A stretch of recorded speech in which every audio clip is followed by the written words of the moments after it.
This segment of the news is brought to you by Sun Oil Limited.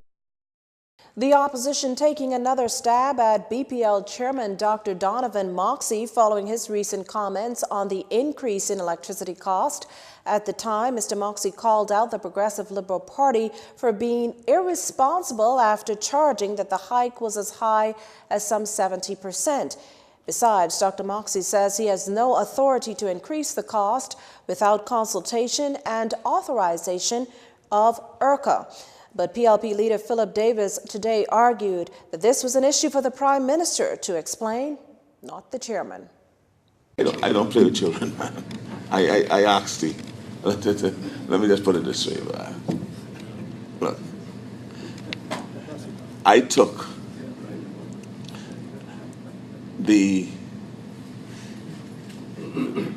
chairman ought not to be involved in political invectives when it comes down to dealing with issues that have become political. Why they put it that way?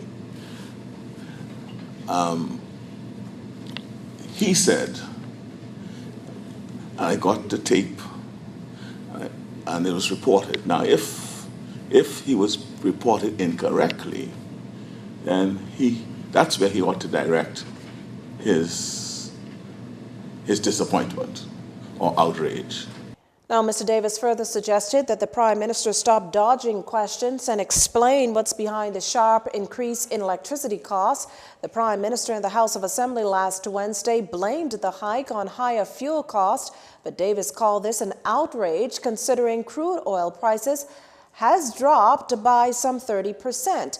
He further reasoned that BPL's recent voluntary separation packages may have contributed to the increase, which he in turn chalked up to poor management. The opposition's calling on the government to be transparent. Meantime, the Prime Minister today hit back at his political adversary following Mr. Davis's claims that he's dodging questions about BPL's investigation in hopes everyone will just forget about it and move on. I made a commitment that we will investigate the matter, right?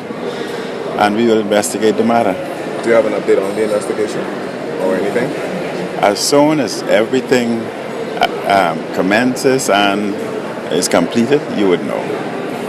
I would not keep any information from you. I've said before, first and foremost, I'm a doctor. In other news, members of the Straw Vendors Business Person Society say they will not be silent, and they're calling on the Prime Minister along with the minister responsible for the market to speak up and help them out. You see, straw vendors claim Straw Market Authority Chairman Kelly Ingram took away their merchandise last Tuesday and without proper notice, leaving the group to question what legal basis was there for this and why wasn't there due process. Reverend Thompson insists such mistreatment cease and desist immediately. Thompson further alleges that from the time the F&M took office last May, the only thing the Minutes administration has been interested in is victimization and being an evil taskmaster. Our news team reached out to the Straw Market Authority, but was told all inquiries into such claims should be directed to the minister responsible.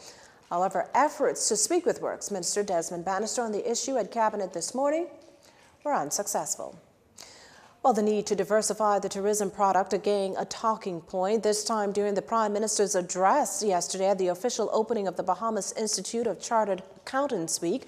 The group heard how the #1 industry has untapped potential, and because of this, the government will create a tourism development corporation to help local entrepreneurs. One of our core objectives must be to help to create greater economic benefits from tourism for micro, small, and medium-sized businesses. This means greater diversification across various tourism platforms, as well as greater linkages with other economic sectors. The Prime Minister accepts, though, that when speaking about tourism diversification, it is still developing much of the infrastructure and facilities which gives rise to compelling visitor experiences, memories, and storytelling. As a region, we are still working to develop and upgrade the museums and heritage sites which depict the traditions and culture of our people, as well as showcasing in a sustainable manner the wonders of marine life, that highlight the Earth's biodiversity. The PM argues, though, that the Caribbean region needs to change its narrow focus of servicing local visitors only instead of providing tourism services to the wider world. Our final story is up next.